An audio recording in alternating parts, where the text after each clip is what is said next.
I got a motor on this thing. Yeah, like Jack was saying, you know, you train and train and train, and then they come up and said, we got a real world mission. You're going to go TDY to the Bahamas. You're going to chase bad guys. And yeah, darn right I'm going TDY. Why not? That was quite a time when we finally got a real world mission like that, when we've been working so hard. I do want to say that Bruce Davis worked hard at this. You see what you did, Bruce? Thank you. I tell you, Bruce was an amazing guy. I still remember his goofy smile, and every time I walk out there to the flight line and see him, and we both sit there and chide at each other and have a good time. But I tell you what, that man was dedicated to his helicopters. And his dedication really shows how much he worked to get this plaque today.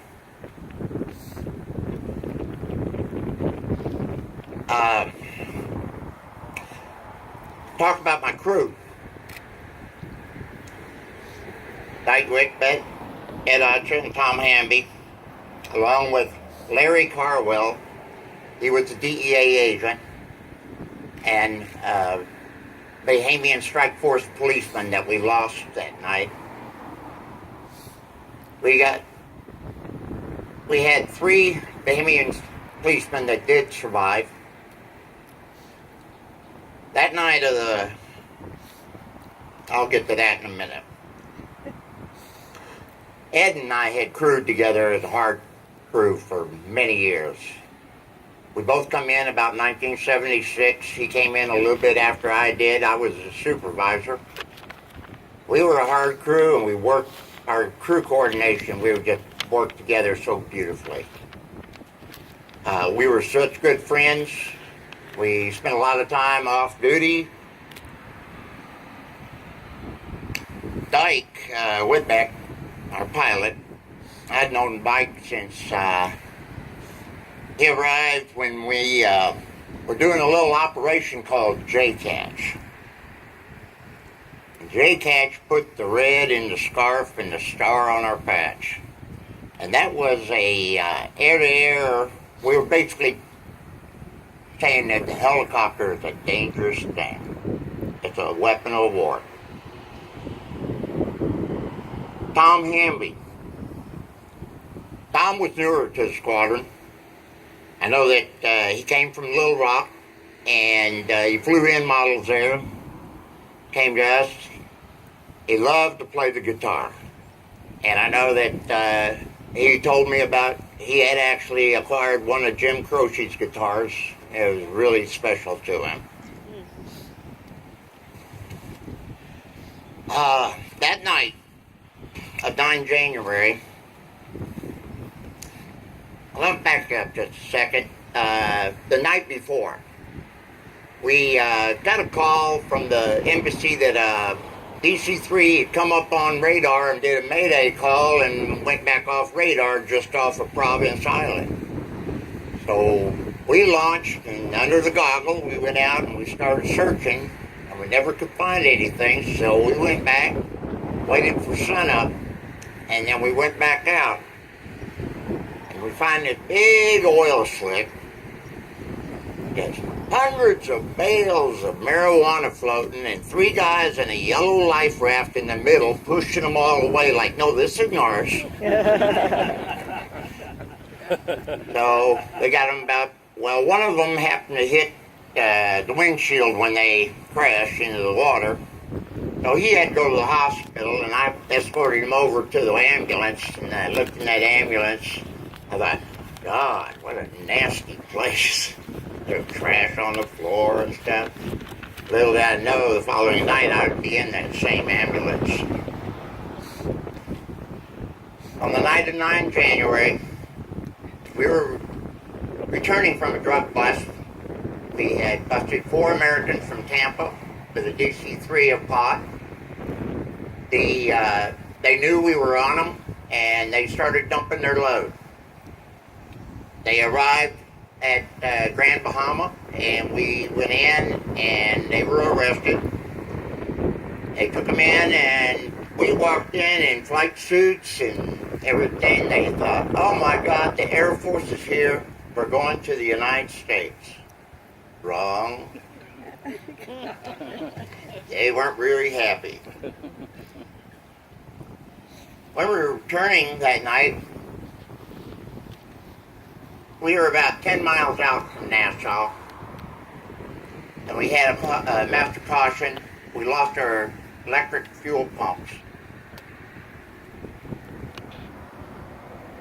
Dyke got on the radio, started making the cautionary call to the embassy.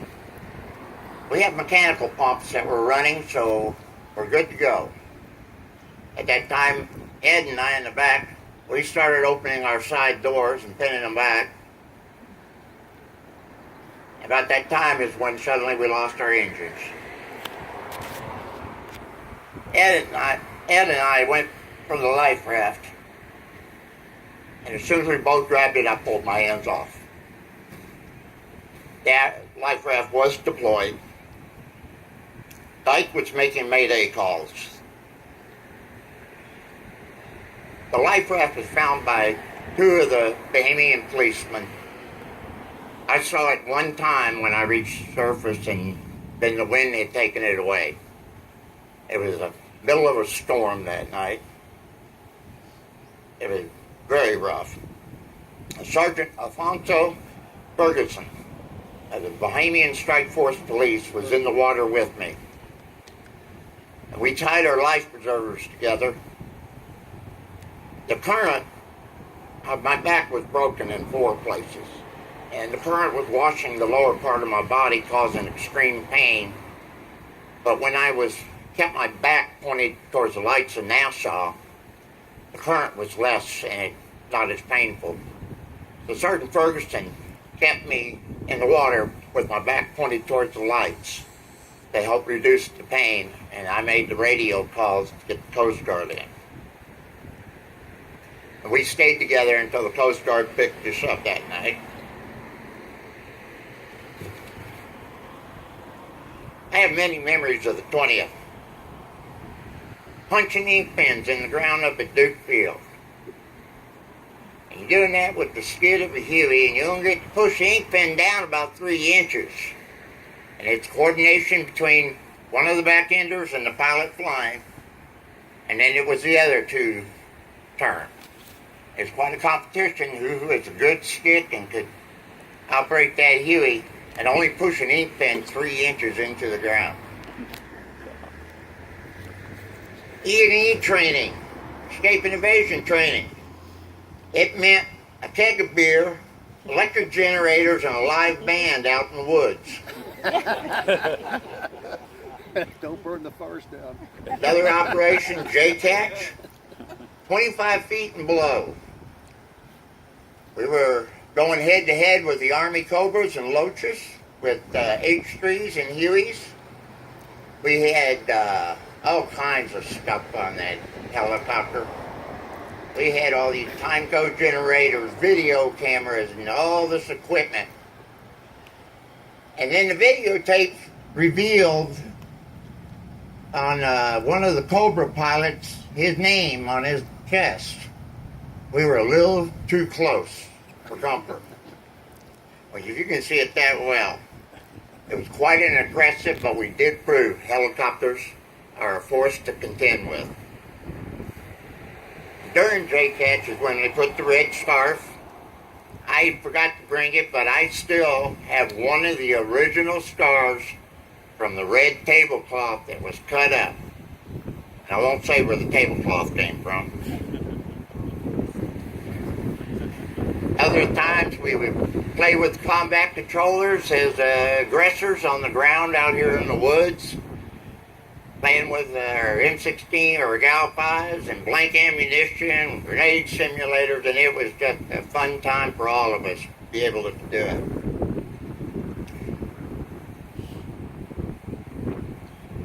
This plaque, remembering up back in the crew of 44 Alpha, their ultimate sacrifice. I am proud to have been a member of the 20th SOS. Sadly, I had to sit back and become one of the protected, while the rest of you went into the face of danger. I would see on the TV, it'd be the dark of the night, and they'd recognize a Pablo helicopter, and I go, that's the 20th. I'd see the interview with a pilot with a red scarf, the patch. That's the 20th. My heart was bursting with pride. I want to thank you all for being here today. I want to thank Hurlburt Field for making this possible. And I want to thank Bruce Davis for everything he did. Thank you.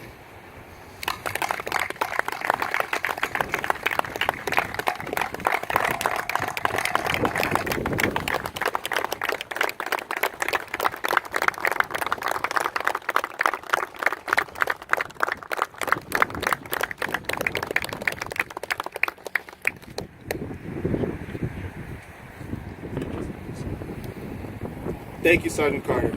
Your story was moving and truly inspirational. Colonel Hester, if you could, please join us. We will now unveil the plaque to honor the crew of 44 Alpha.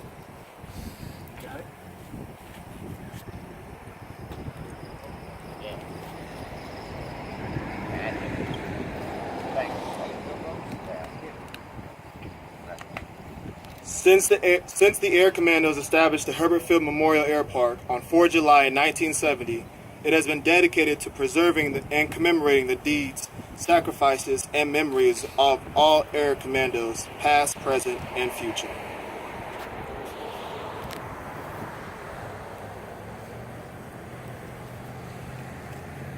Squat down. For a few moments this morning, we must reflect and remember the 3 servicemen who lost their lives. The memorial before you reads, the 20th SOS Green Hornets began flying the UH-1N from Hurlburt Field in January 1976 until 1985. From May 1983 to September 1985, the UH-1N and crews participated in the OPBAT to disrupt the flow of illegal drugs into the United States. During this operation, the Green Hornets lost 1 helo, 69664, call sign 44 Alpha. The 3 Air Commandos on 9 January 1984, the only UH-1N loss while assigned to Hurlburt Field. On 1 October 1985, all UH-1Ns were transferred from the 20th SOS to Homestead Air Base, Florida. In memory of 44 Alpha, Captain Dyke H. Whitbeck, First Lieutenant Thomas L. Hamby, Staff Sergeant Edgardo L. Acha.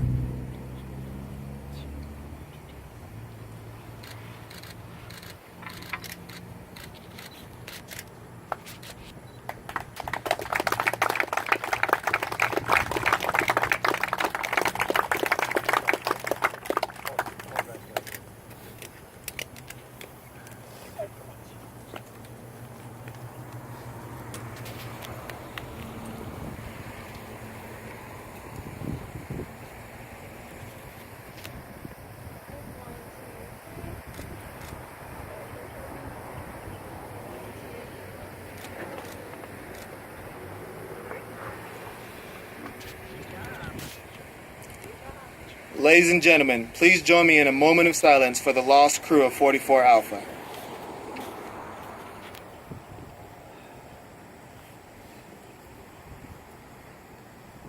Ladies and gentlemen, the 1st Styles Vice Commander, Colonel Steve Breeze.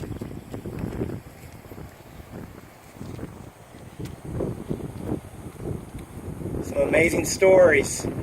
What a great day to be listening to those stories. Thank you so much for sharing that with us today. Thank you so much.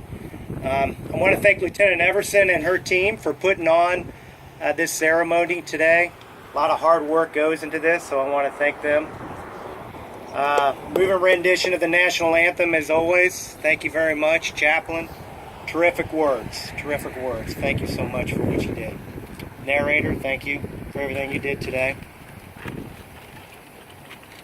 Colonel Hester and Tech Sergeant Garrett, I tend to embellish my usually with my wife, but with my buddies also. But today, I just want to say this straight from the heart. Those of us that are in uniform today is further proof that we stand on the shoulders of giants. Being an air commando, and we look at our heritage and the sacrifices you made in the past, will never be forgotten.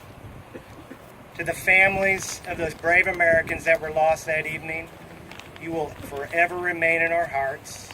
You will forever remain part of the Air Commando family. You're always welcome here. We will always take care of you. Thank you.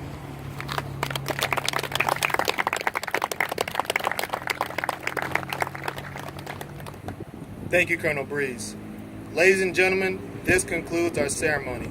To the family members, distinguished visitors, both current and former UH-1 and Huey members, and the greater Special Operations community, thank you for joining us for the OPBAT plaque unveiling ceremony. Please remain in place while the families and distinguished visitors depart. Thank you.